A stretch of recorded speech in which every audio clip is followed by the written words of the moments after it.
Balázs, gyere, menjünk ebédelni! Nem vagyok éhes. Hát mi az, hogy nem vagy éhes? Most van ebédidő, most kell menni, a többiek is elmentek, látod, nincs itt senki. Gyere! Nem vagyok éhes. Hát én látom rajtad, hogy éhes vagy. Nagyon finom az ebéd, jól fog esni, gyere! Gyere! Nem megyek. Hát jó, akkor maradj itt, de én biztos vagyok benne, hogy üres gyomorral nem fogsz tudni dolgozni.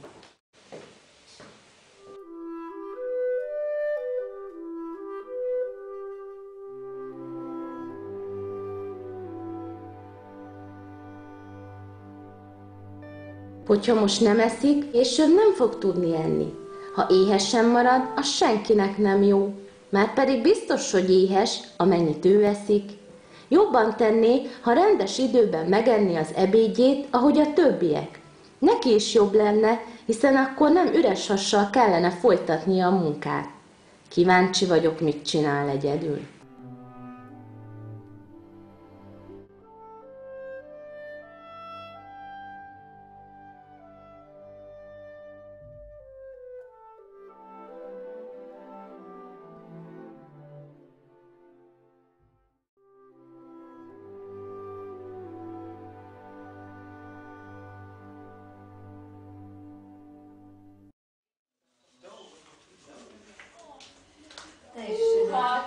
Ebédidő van, menjünk, kedves most, le nem maradjunk az ebédről. Elszaladt az idő. Belemerültünk a munkába. Balázs, nem hallod? Menjünk ebédelni. Nem vagyok éhes. Miért nem tudod egyszer azt csinálni, amit a többiek? Nem megyek. Nem vagyok éhes.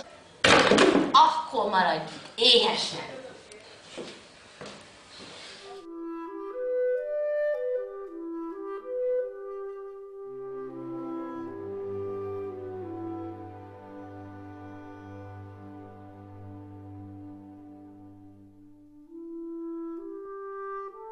Nem igaz, hogy soha nem képes alkalmazkodni a többiekhez. Neki persze mindig külön utakon kell járnia, legalább egyszer teljesíthetné a kérésemet és szót fogadhatna. Nem tudom, meddig leszek még képes ezt az ellentmondást elviselni. Kíváncsi vagyok, mit csinál egyedül.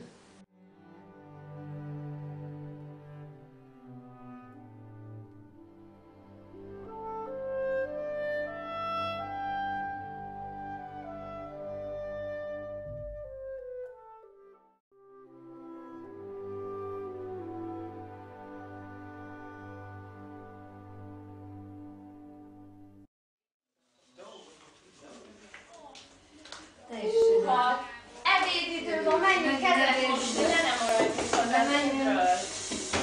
Elszaladt az idő. Belemerültünk a munkába. Bizony, Balázs, gyere ebédelni. Nem szeretnél ebédelni? Nem vagyok éhes. Biztos nem vagy éhes? Nem vagyok éhes. És mit szeretnél helyette? Itt maradni. Jó, akkor viszont, hogyha gondolod, szólj a konyhán, hogy rakják félre az ebédet, jó?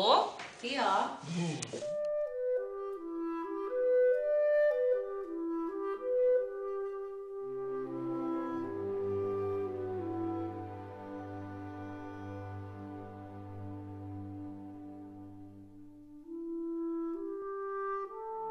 Nyilván nem éhes még. Felnőtt ember, aki eldöntheti, hogy mikor és mennyit szeretne enni.